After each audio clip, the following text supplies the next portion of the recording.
आइए बात करते हैं Fayol principle of management. According to Henri Fayol, specialization promote efficiency of the worker and increase productivity. In addition, the specialization of the workforce increase their accuracy and speed.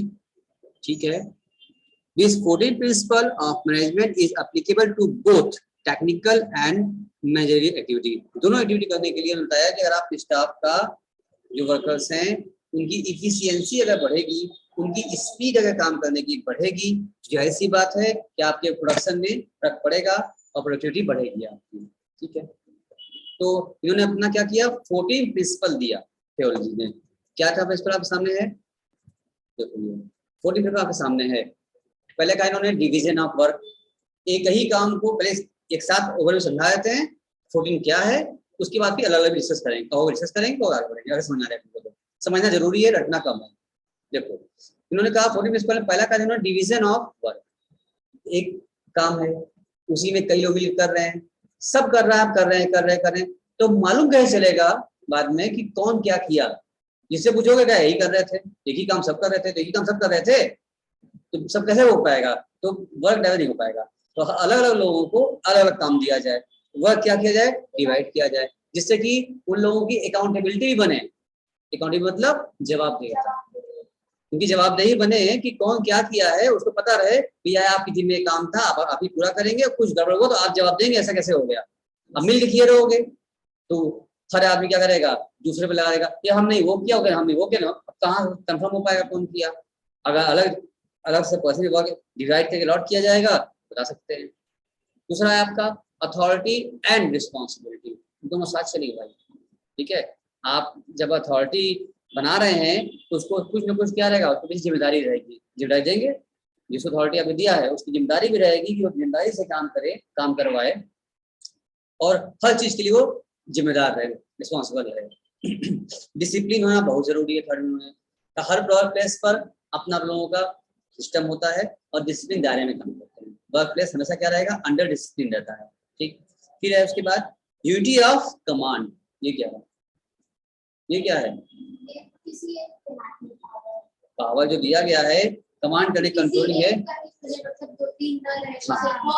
Command जिसको भी आप supervise करने कह रहे हैं, जो आपके instructor है, जो इंस्ट्रक्टर है, इंस्ट्रक्ट कर रहा है, वो एक रहे ताकि कमांड सब बना रहे।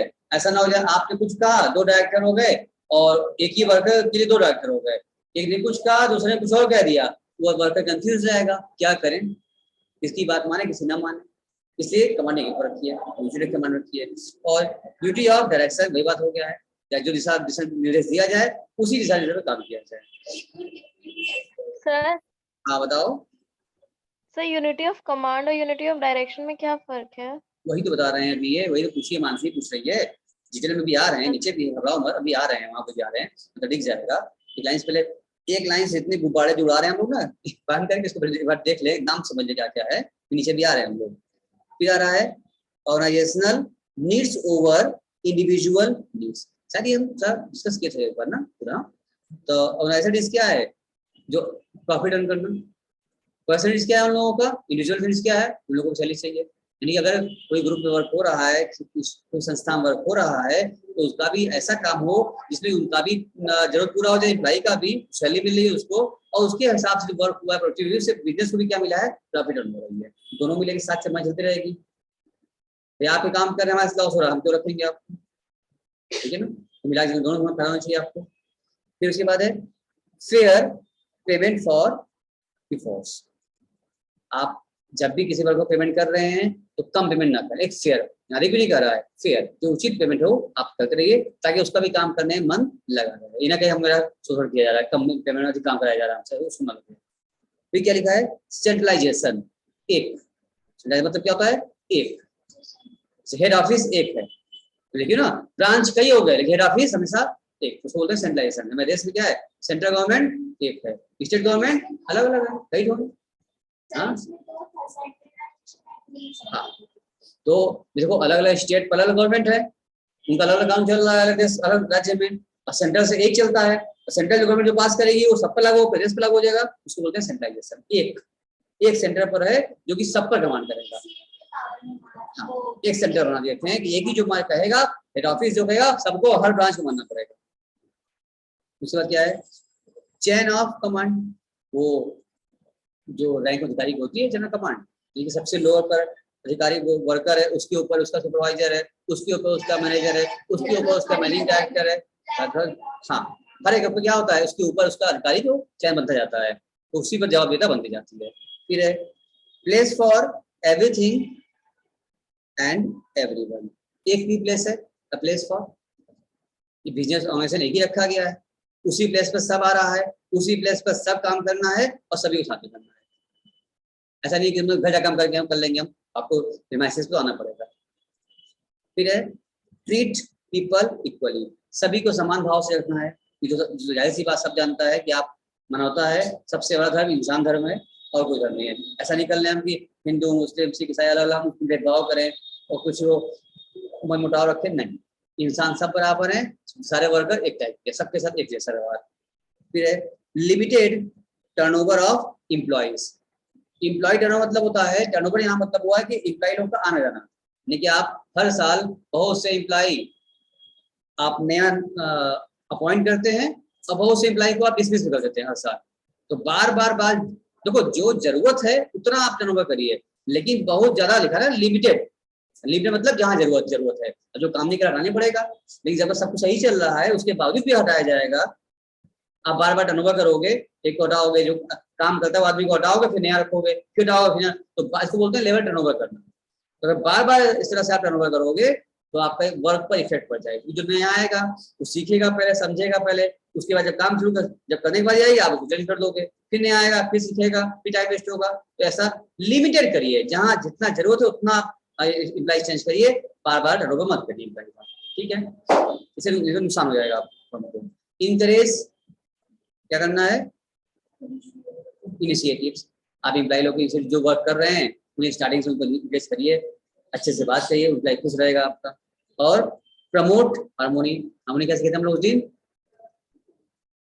इसका क्या निकालते हम लोग, मतलब याद आ रहा है, भूल गई, सौम्या तुम निकाली थी ना, रिफा तुम निकाली थी, प्रमोट हार्मोनी भूल गई। नहीं सर, मेरा तो आज फर्स्ट क्लास है। भूल गई लग रहा है, तुमने नहीं की थी। हाँ, जब हम कभी कुछ पूछ लेंगे तो कोई नहीं कहा, अकेले हम पड़े रहते हैं, उस क्लास से हम ही थे और कोई नहीं था। देखो पर देखो यहाँ 60 अभी तो याद आ जाएगा।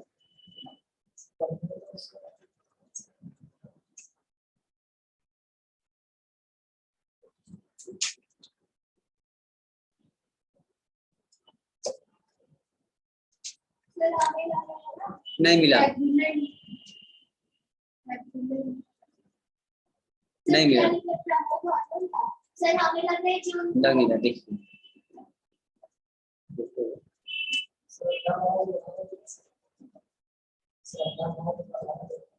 हैं, और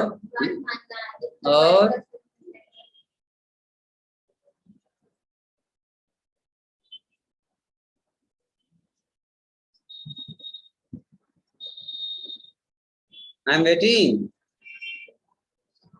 सर मतलब प्रमोट करे कि एक साथ कैसे वर्क करते हैं, वही इसको कहा जाए तालमेल बैठाना, मिलजुल के काम करना और उसको एक साथ मिल के ग्रुप को प्रमोट करना। आपस में 10 लोग हैं, एक दूसरे कमियां निकालते हुए बल्कि एक दूसरे को सहारा कर सपोर्ट करते हुए आगे बढ़िए, ठीक है। अब आइए इसके अगर हम आगे बढ़े तो अलग अलग भी क्या है, ये तो आप समझ गए थे कि वर्क डिवाइड कैसे करना है आप लोगों को, डिवीजन वर्क क्या होता है। उसके बाद अथॉरिटी रिस्पॉन्सिबिलिटी, अगर आप किसी को अथॉरिटी नहीं है तो उसके अथॉरिटी में क्या आएगा, जो उसको पावर दिया गया है तो वो जिम्मेदारी दी गई है, जिम्मेदारी से उसको निभाएगा और साथ उसको जिम्मेदारी बोलते हैं, ठीक है। अब बात करें हम लोगों को डिसिप्लिन सही था, ये था आप लोग पूछा था हमसे ना, कहाँ गया यूनिटी ऑफ कमांड और यूनिटी ऑफ कहाँ गया नीचे, यूनिटी ऑफ डायरेक्शन है ना, आओ उसको डिस्कस करते हैं हम लोग, इसमें किसी भी डिटेल बनाया भी गया आपके लिए। यूनिटी ऑफ कमांड की बात करें तो according to Fayol there should be one and only one boss for every individual employee, ये मैंने कहा था आपसे, एक बस बॉस होना चाहिए, वही ऑर्डर पास करेगा, वही सब बात मानेंगे। अगर दो बॉस हो जाएंगे, दोनों ऑर्डर पास करेंगे, इम्प्लाई कंफ्यूज हो जाएगा, किसकी बात माने किसी ने मानेंगे। यही बताया था हमने आपको, वही नीचे लिख के आ गया, ऊपर डिस्कस कर लिया हमने, बट फिर नीचे फिर भी दिया है आपको समझने के लिए। फिर कह रहा है it implies that every worker should receive order from one supervisor only, otherwise it will create confusion। धोखे वाला लिख दिया, जो समझा रहे हैं बोल रहे हैं वही लिखा भी है। conflict and duplication of work, घबरा जाएगा, दो बार हो जाएगा, एक दोनों बार मानने चक्कर में, इसलिए नहीं, एक इम्प्लाई दीजिए, ठीक है ना। यहाँ देखो ये लिखा भी है यहाँ पर, अगर राइट अप्रोच रहेगा तो रेट मतलब क्या है, एक बॉस है, एक सुपरवाइजर है, नीचे 3 एम्प्लॉई है, एक ही ने क्या किया है, तीनों ऑर्डर दिया है, आराम से काम होगा, ठीक है। और यहाँ पे क्या हो गया, 2 बॉस हो गए हैं और दोनों तीनों ऑर्डर दे रहे हैं, तो काम तो गड़बड़ नहीं हो जाएगा। अभी ये इम्प्लाई किसका माने, कंफ्यूज हो जाएगा, इनका माने कि इनका माने, दिस इज गलत बात। हर एम्प्लॉय के ऊपर क्या हो, एक हो, जो कि कमांड करे, उसको बोलते हैं यूनिटी ऑफ कमांड। चलिए अच्छे देख के समझ में आपको आ गया होगा। अब यूनिटी ऑफ ड्रेसिंग की बात करें, all the unit of an organisation should move towards the same objective through coordinated and focused effort. Each group of activities having the same objective must have one head and one plan. This ensure unity of action और coordination। यानी कि अगर सब लोग मिलकर जब काम कर रहा है डायरेक्शन में, तो सबका उद्देश्य एक है। अब देखो, चाहे अलग अलग डिपार्टमेंट के एम्प्लॉई हैं, परिचय वाले हैं, प्रोडक्शन वाले हैं, सेल वाले हैं, मार्केटिंग वाले, अलग अलग हैं, लेकिन सबका उद्देश्य क्या है, फर्म की ग्रोथ, फर्म की अर्निंग, फर्म की टर्नओवर, फर्म की सेल, फर्म का प्रोडक्शन, मतलब कुल मिलाकर के सबका जो दिशा निर्देश है वो एक तरफ जा रहा है, उसको बोलते हैं यूनिटी ऑफ डायरेक्शन। सभी लोग जो सोच रहे हैं एक ही भाषा में, एक ही निगाह से सोच रहे हैं कि भैया ये काम होना है, और सब काम का डिवीजन कर दिया गया है अलग अलग, और ये काम करना है, और सबकी सोच यही है कि काम करो, इसी रास्ते में सब लोग करो, एक डायरेक्शन जा रहा है, और सबका अलग अलग कमांड रखा गया है। यानी कि इम्प्लाई के ऊपर जो एक एक को रखा गया यूनिटी ऑफ कमांड, और जितने लोग हैं सब मिलके एक ही दिशा में चल रहे हैं, उद्देश्य वही है, फर्म आगे बढ़े, फर्म ग्रोथ करे, फर्म का अपना ऑब्जेक्टिव अचीव करे, ये क्या कहलाएगा आपका यूनिटी ऑफ डायरेक्शन। सबका एक दिशा है, एक ही सोच है, एक ही तरफ आगे बढ़ रहे हैं। क्यों रिफा जी, सुन पाएंगे नहीं सुन पाएंगे, बोलिए। Yes sir. चलिए सर अभी हाँ यस सर, समझ गए। क्या बोली, कुछ नहीं सर, समझ गए। चल अच्छा, देखो इसीलिए अलग से भी क्या दिया गया है आपको, इन दोनों में डिफरेंस पीछे दिया गया है, उसको आप पढ़ने को दिक्कत समझा दिया दोनों में आपको, इसको कर लीजिएगा, हम दे देंगे आपको। फिर subordination and individual interest to general interest. अच्छा, the interest of an organisation should take priority over the interest of any individual employ, ठीक है ना। देखो आपका हित देखना होगा, किसका हित पहले दिखाया जाएगा, एम्प्लॉय का या हित। यहाँ इंटरेस्ट मतलब क्या, ब्याज से नहीं, यहाँ इंटरेस्ट मतलब हित से है, इसका भला हो पहले, ठीक है employee. In simple word, the organisation interest to be prioritised over individual interest, यानी कि एक व्यक्ति के पर्सनल इंटरेस्ट हित से अच्छा या बेहतर सबसे पहले प्रायोरिटी दी जाती है उस ऑर्गेनाइजेशन के हित के बारे में, ठीक है। भाई हो सकता है कि एक के हित के भला के चक्कर में फर्म का ऑर्गेनाइजेशन नुकसान हो रहा हो, तो सबसे पहले किसे सोचेंगे, पहले फर्म के इंटरेस्ट की बात देखेंगे, फर्म के फेवर में है, फर्म के इंटरेस्ट में है कोई भी डिसीजन है, नहीं प्रायोरिटी किसकी, उसके बाद पर्सनली देखेंगे एक एम्प्लॉय के तौर पर, सबसे पहले प्रायोरिटी किसको दी जाएगी, फर्म को दी जाएगी, ठीक है, क्योंकि फर्म के अंदर एम्प्लॉय है ना, एम्प्लॉय के अंदर फर्म नहीं है। अब रेम्यूनरेशन ऑफ एम्प्लॉय क्या मतलब है, to overall pay and commission should be fair to both, जो एम्प्लॉय पेमेंट करिए आप उसको फेयर पेमेंट करिए ताकि उसका भी काम करने में मन लगा। सेंट्रलाइज एंड डिसेंट्रलाइज, एक जगह से जहां ऑर्डर पास हो रहा है सभी लोग एक को फॉलो कर रहे हैं उसको बोलते हैं सेंट्रलाइज, और अलग अलग दिशा निर्देश देने के लिए कमांड अलग लोग बैठा दिया गया है उसको बोलते हैं डिसेंट्रलाइज, अलग अपने हिसाब से लोग काम सौंप दिया गया, अलग अलग हो गया, इससे भाई हो गया, तो लिखा भी है। Centralisation means connection of decision making authority with some, whereas the dispersal among more than one person in decentralization, centralized में एक रहेगा और डिसेंट्रलाइज में मोर देन वन, एक से ज्यादा रहेंगे, हाँ, both should be balanced as no organization can be completely centralized or completely decentralized. दोनों ये बैलेंस करके चलते हैं, न तो 100% सेंट्रलाइज हो पाएगा, न तो 100% डिसेंट्रलाइज हो पाएगा, ठीक है ना। यानी कि तो बैलेंस क्या मतलब हुआ, जैसे आपके घर में किसकी बात चलती है ज्यादा, किसकी बात मानते हैं सब लोग, पापा की। पापा जो कहते हैं वो होता है, या किसी घर में मम्मी जो कहती है वो होता है। सबसे मेन डिसीजन, आखिरी डिसीजन किसका रहता है घर में, किसी एक का तो मेन होता होगा, या पापा का या मम्मी का, जो भी कमांडिंग अथॉरिटी घर पे हो होता है। मम्मी आपकी कमांड करती है आपके ऊपर, पापा आपके कमांड करते हैं, सब बात मतलब सेंट्रलाइज तरीके से है, वो जो कहेंगे सब लोग मानेगा, घर परिवार सब मानता है, हेड जो घर का बड़ा हुआ मानता है। लेकिन आपके पास भी अपने पास कुछ पावर दिए गए हैं, आपका भी अपना कुछ डिसीजन लेने की क्षमता है आपको। अब आप घर से बाहर निकले, आपका देखो सृष्टि, सीधे जाना क्लास करके सीधे आना, उन्होंने क्या कर दिया, सेंट्रलाइजेशन दे दिया आपको। लेकिन अब आपको यहाँ पर पर्सनलाइज अपना डिसीजन लेना पड़ेगा आपको। क्या आप सीधे जा रहे हैं, रास्ते में क्या आ गया, क्या आ गया तो नहीं, रास्ते में क्या आ गया, एक बुफेलो आ गया। अब तो पापा कह रहे सीधे जाना बेटा, अब उसी के ऊपर चढ़ के जाएंगे वो। अब आपको बैलेंस बनाना पड़ेगा, वो आप तो चले गए हैं सनराइज में, मगर आपको बैलेंस करना होगा, अपना डिसीजन फिर निकालना होगा कि अगर ऐसा जाम हो गया है, ट्रैफिक लग गया है, तो थोड़ा चेंज करिए, दूसरे रास्ते से शॉर्टकट मार लें, निकल जाए, घर पहुंच जाए। नहीं, पापा कहते हैं सीधे जाना है, समझ आ रही है। तो ना तो कम्प्लीटली क्या होगा सेंट्रलाइज, ना कम्प्लीटली डिसेंट्रलाइज। अपने मन के तो सब काम करेंगे नहीं आप, कंप्लीट तो होगा नहीं आपका।